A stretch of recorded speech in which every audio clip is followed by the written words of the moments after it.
Boss के घर का अब तक का क्या बताना चाहिए? अच्छा रहा बट बहुत अच्छा नहीं रहा। पहले भी बिग बॉस के घर में रह के आई हूँ तो वहाँ पे उस सीज़न में जो जिया था वो इस सीज़न के साथ अगर कंपेयर करूँ तो डेफिनेटली इस बार बहुत मुश्किलें बढ़ी मेरी। बिकॉज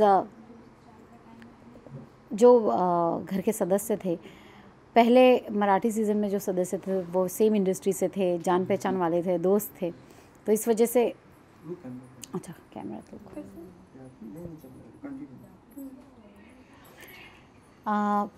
पहले जिन सदस्यों के साथ रह चुकी थी तो वो सेम इंडस्ट्री से थे और अच्छी खासी दोस्ती थी सबके साथ, तो वो जेल होने में टाइम नहीं लगा। सारे ही आर्टिस्ट थे, सब में कुछ ना कुछ हुनर था, तो बहुत मज़े किए थे उस घर में, बिग बॉस के घर में। कंपटीशन भी था लेकिन एक हेल्दी कंपटीशन था।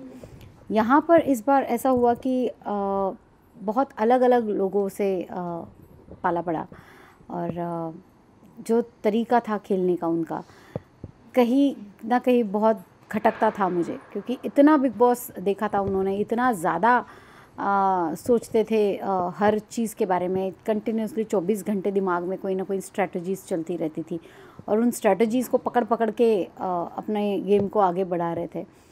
तो कहीं ना कहीं उनका रियल पर्सनालिटी मुझे दिखती नहीं थी। मैं खुद अभी तक समझ नहीं पाई हूँ कई लोगों की रियल पर्सनालिटीज़ को उस घर में। पर ये शो है कि आपके रियल दिखने का, आपके रियल लगने का। अगर आप इतना ज़्यादा कैलकुलेटिव होके चलोगे, इतना हर चीज़ को सोच सोच के करोगे, तो फिर वहाँ पे आप रियल कैसे दिखोगे? तो that's what I was wondering कि थोड़ी सी रियलिटी मिसिंग थी लोगों के बिहेवियर में इस बार। जिस तरीके से आप खेलती थी घर के अंदर, तो उसे देखकर ये नहीं लगता था कि आप जल्दी निकल जाएंगे, तो क्या कहना चाहेंगे? ऑफ कोर्स मुझे निकलना भी नहीं चाहिए था, मैं अपने आप को फ़िनाले में देख रही थी और फिनाले में मुझे होना भी चाहिए था, पर ये हुआ नहीं है। ये मेरे लिए भी बहुत ज़्यादा शॉकिंग है, बहुत ज़्यादा डिसअपॉइंटिंग है। मुझसे बहुत लोगों ने उम्मीदें लगाई थी कि वो मुझे फाइनल्स में देखेंगे, पर कहीं ना कहीं उनकी उम्मीदें पूरी नहीं हो पाई है। इस बात का मुझे बहुत अफसोस है। पर हाँ, मैं अपनी जगह उस घर में बना के आई हूँ, अपनी छाप उस घर पे छोड़ के आई हूँ। मेरे लिए ये ज़्यादा मैटर करता है। जिस डिग्निटी के साथ गई हूँ उतनी ही डिग्निटी के साथ वापस आई हूँ और लोगों का प्यार कमा के बाहर निकली हूँ। भले ही प्राइज़ मनी ना कमाई हो, मैंने ट्रॉफ़ी ना कमाई हो इस बार, पर लोगों का प्यार, उनके तरफ से वो रिस्पेक्ट मुझे जो मिला है मेरी गेम देख के, वो मेरे लिए बहुत ज़्यादा मैटर करता है। तो ठीक है, ट्रॉफ़ी ना सही, प्राइज़ मनी ना सही, लोगों के दिल जीतना मेरे लिए इम्पॉर्टेंट था, जो मैंने जीत चुकी हूँ। तो I am very happy about it. Rohit और दीपक के साथ घर में इतने अच्छे संबंध नहीं थे आपके, तो इस बारे में क्या कहना चाहेंगे? हाँ, वो संबंध नहीं थे क्योंकि पता नहीं वो दिमाग में कौन सी चीज़ लेके चल रहे थे कि हम सारा टाइम लड़ेंगे, झगड़ा करेंगे तो ज़्यादा से ज़्यादा दिखेंगे। हर वक्त बुलिंग करते रहते थे। शायद औरतों को रिस्पेक्ट करने का तरीका उन्हें पता नहीं हो कि कैसे किया जाता है, औरतों से बात कैसे करते हैं, किसी को भी किस लेवल तक जाके हम नीचे गिरा सकते हैं।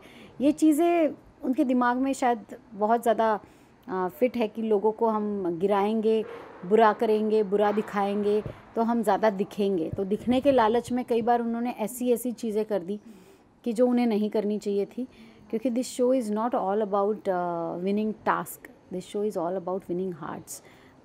जिस चीज़ में वो ऑलरेडी हार चुके हैं, आज मुझे नहीं लगता कि दीपक के लिए या रोहित के लिए किसी भी औरत के मन में कुछ भी रिस्पेक्ट बचा होगा। वो उन्हें अच्छी लगी होगी वो चीज़ें जो उन्होंने उस घर में की है, किसी को नहीं अच्छी लगी होंगी डेफिनेटली। तो भले ही वो इस वक्त घर में है, लेकिन अगर वो जनता का दिल नहीं जीत पाते तो वो मेरे लिए बिल्कुल ही हारे हुए सदस्य है। आपके हिसाब से घर में डबल ढोलकी का टैग किसको मिलना चाहिए? Double dholki for sure Romil को मिलना चाहिए, क्योंकि टाइम आने पर उसने हैप्पी क्लब को बहुत अच्छी तरीके से इस्तेमाल किया, उस पर अपना हक जताया, उनके कंधों पे बंदूक रख के चलाई, लोगों को यूज़ किया और उसके बाद अब वो सेलेब्स की तरफ आ गए हैं। श्री और दीपिका का यूज़ कर रहे हैं उस घर में। तो मुझे वो डबल ढोलकी की तरह लग रहा है, पहले यहाँ से बजे, अभी यहाँ से बज रहे हैं। तो आप आपके हिसाब से घर में सबसे ज़्यादा फेयर गेम कौन खेल रहा है? Deepika, she is playing fair and she is being real. Even Shri is a very real personality. भले ही वो टास्क नहीं करते हैं और मेरे लिए वो बहुत ज़्यादा डिसअपॉइंटिंग थिंग है कि वो टास्क करते नहीं हैं, पर ठीक है, ये उनका अपना तरीका है खेलने का. गेम में आगे बढ़ रहे हैं, वो ज़्यादा इम्पॉर्टेंट है. तो वो गेम में आगे बढ़ रहे हैं, बहुत अच्छी तरह से पढ़ रहे हैं और वही नज़र आते हैं लोगों को हर जगह. तो उनका पर्पस तो सॉर्टेड है कि बिना टास्क किए भी अच्छी तरह दिख रहे हैं, अपनी पर्सनालिटी को पोर्ट्रे कर रहे हैं अच्छी तरह और गेम में आगे बढ़ रहे हैं. तो इट्स गुड फॉर हिम. आपके हिसाब से बिग बॉस 12 की ट्रॉफी किसको मिलनी चाहिए और क्यों? मेरे ख्याल से दीपिका या श्री छोड़ के कोई डिज़र्व नहीं करता उस ट्रॉफ़ी को, कोई भी नहीं. और उन्हीं को वो जीतनी चाहिए क्योंकि उस घर में रियल रहना, ट्रांसपेरेंट रहना ही इस गेम की सबसे बड़ी पॉलिसी है, जिसे दीपिका और श्री बहुत अच्छी तरीके से फॉलो करते हैं. तो दीपिका या श्री में से कोई भी जीते, I will be equally happy. Thank you so much. Thank you.